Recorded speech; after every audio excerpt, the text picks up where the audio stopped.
కేంద్రం తాజాగా ప్రకటించిన పద్మ పురస్కారాలపై తెలంగాణ సీఎం రేవంత్ రెడ్డి అసంతృప్తి వ్యక్తం చేశారు. ఈ పురస్కారాల్లో తెలంగాణ పట్ల వివక్ష చూపారని ఆయన ఆరోపించారు. రాష్ట్ర ప్రభుత్వం ప్రతిపాదించిన వారికి అవార్డులు ఇవ్వలేదన్న ముఖ్యమంత్రి గద్దర్, చుక్కా రామయ్య, అందెశ్రీ, గోరటి వెంకన్న, జయధీర్ తిరుమలరావు పేర్లను పరిగణలోకి తీసుకోలేదని, ఇది 4 కోట్ల తెలంగాణ ప్రజలను అవమానించడమేనని అన్నారు. తెలంగాణకు కనీసం 5 పద్మ పురస్కారాలైనా ప్రకటించలేదని, ఈ విషయంపై ప్రధానికి లేఖ రాయాలని ముఖ్యమంత్రి రేవంత్ రెడ్డి యోచిస్తున్నారు. కేంద్రం తాజాగా ప్రకటించిన పద్మ అవార్డుల పట్ల ముఖ్యమంత్రి రేవంత్ రెడ్డి అసంతృప్తి వ్యక్తం చేశారు. పూర్తి సమాచారం మా ప్రతినిధి కొండల్ అందిస్తారు. కొండల్, కేంద్ర ప్రభుత్వం మొత్తం 139 మందికి పద్మ పురస్కారాలను ప్రకటించింది. అయితే ఈ పద్మ పురస్కారాల ఎంపికపై సీఎం రేవంత్ రెడ్డి అసంతృప్తి వ్యక్తం చేశారు. తెలంగాణ నుంచి తెలంగాణ సంస్కృతి లో భాగమైన వారికి పద్మ పురస్కారాలు ఇవ్వాలని చెప్పి తెలంగాణ ప్రభుత్వం కేంద్రానికి ప్రతిపాదించినప్పుడు కూడా ఆ ప్రతిపాదనను కేంద్రం పక్కన పెట్టిందన్నది సీఎం రేవంత్ రెడ్డి అసంతృప్తి వ్యక్తం చేశారు. దీనిపైన ప్రధాని నరేంద్ర మోడీకి లేఖ రాయాలని యోచిస్తున్నట్టుగా తెలుస్తుంది. మొత్తం చూసుకుంటే తెలంగాణ నుంచి తెలంగాణ సంస్కృతి, అదేవిధంగా కళారంగాల్లో విద్యా రంగాల్లో విశిష్ట సేవలు అందించిన చుక్కా రామయ్య, అదేవిధంగా గద్దర్, అందెశ్రీ, గోరటి వెంకన్న, జయధీర్ తిరుమలరావు, ఈ 4 పేర్లను కేంద్ర ప్రభుత్వానికి రాష్ట్ర ప్రభుత్వం ప్రతిపాదించింది. సాహిత్య ప్రజా సంఘాల్లో పనిచేసి ప్రజా యుద్ధ నౌకగా ఉన్న గద్దర్ కు పద్మవిభూషణ్ ఇవ్వాలని చెప్పి ప్రతిపాదించింది. అదేవిధంగా విద్యారంగంలో చుక్కా రామయ్య, అందెశ్రీ తెలంగాణ రాష్ట్ర గీతాన్ని రచించిన అందెశ్రీకి, అదేవిధంగా తెలంగాణ మరో కవి గోరటి వెంకన్న, వీరందరినీ కూడా తెలంగాణ ప్రభుత్వం కేంద్రానికి ప్రతిపాదించారు. అయితే ఇవి పూర్తిగా పక్కన పెట్టడం పట్ల రేవంత్ రెడ్డి అసంతృప్తి వ్యక్తం చేశారు. ఈ పురస్కారాల ఎంపికలో సరైన రీతిలో ఎంపిక జరగలేదన్నది ప్రధానంగా ముఖ్యమంత్రి భావిస్తున్నారు. దీనిపైన ప్రధాని నరేంద్ర మోడీకి లేఖ రాయాలని చెప్పి నిర్ణయానికి వచ్చినట్టుగా తెలుస్తుంది.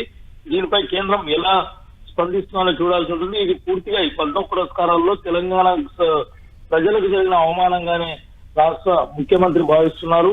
తెలంగాణ ప్రజలు ఆత్మగౌరవానికి అవమానించింది కేంద్ర ప్రభుత్వం కాబట్టి ఖచ్చితంగా దీనిపైన నరేంద్ర మోడీకి లేఖ రాసే యోచనలో రాష్ట్ర ప్రభుత్వం ఉంది.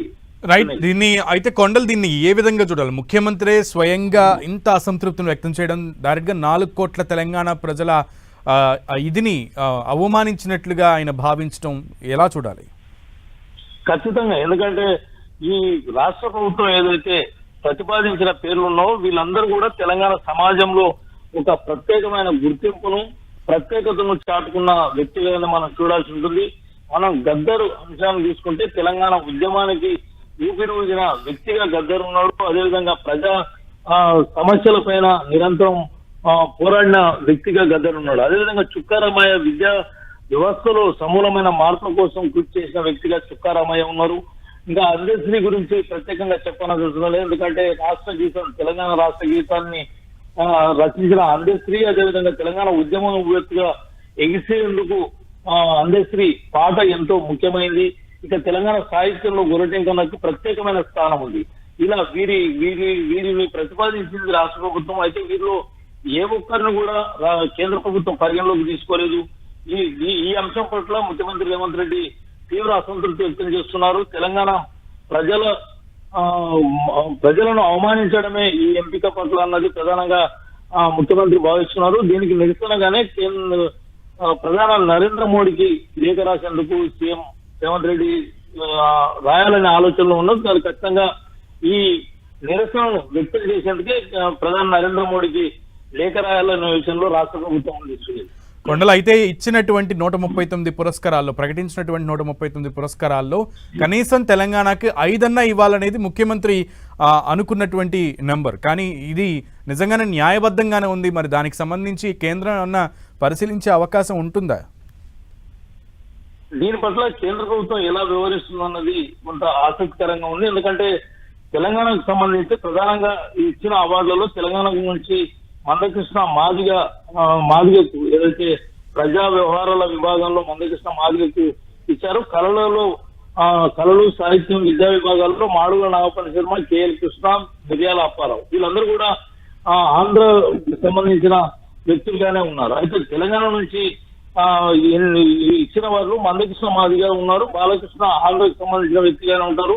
అంటే కనీసం తెలంగాణ నుంచి 5 కన్నా స్థానం దక్కలేదన్నది ప్రధానంగా రాష్ట్ర ప్రభుత్వం ముఖ్యంగా ముఖ్యమంత్రి రేవంత్ రెడ్డి భావిస్తున్నారు. ఇది పూర్తిగా తెలంగాణ ప్రజలను అవమానపరచడం, తెలంగాణ ఉద్యమంలో అనుకోండి, తెలంగాణ రాష్ట్ర సాధనలో అనుకోండి, తెలంగాణ సంస్కృతిని కాపాడడంలో వీరందరి పాత్ర ఉంది. ఈ నలుగురిని ఎందుకు ప్రతిపాదించినప్పుడు కూడా కేంద్రం పక్కన పెట్టిందన్నదే ఇప్పుడు రాష్ట్ర ప్రభుత్వం ప్రశ్నిస్తుంది. దీనికి నిరసనగానే ప్రధాని నరేంద్ర మోడీకి సీఎం లేఖ రాయబోతున్నారు. Okay Kondal, let's see. Thank you.